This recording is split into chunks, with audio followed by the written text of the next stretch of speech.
கொஞ்சம் நேரம் டைம் கொடுத்து பார்த்தா நீயா வெளியே வருவேன்னு பிரயோஜனம் இல்ல.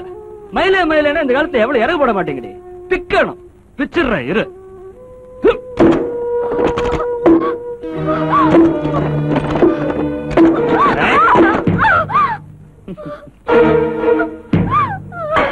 ஆடி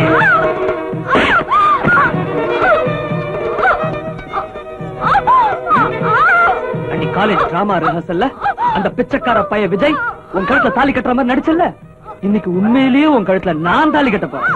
ஓடி.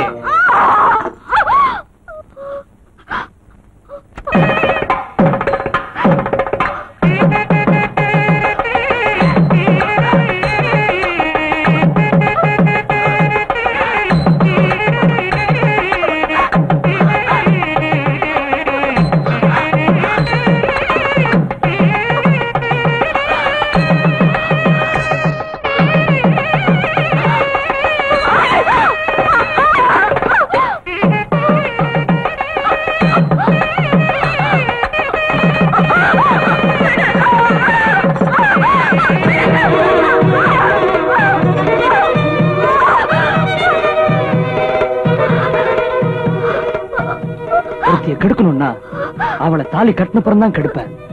கெடுத்தப்புறம் க்ளோஸ் பண்ணிடுவேன். அதுதான் என் பாலிசி.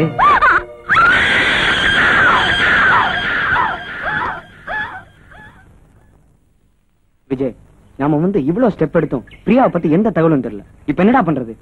பொண்ணு பிரிஞ்ச துடிப்புல மந்திரி பிரியாவை கண்டுபிடிச்சு கொடுத்துருவாருன்னு நினைச்சோம். ஆனா அது வரைக்கும் ஒரு ரியாக்ஷன் இல்லடா.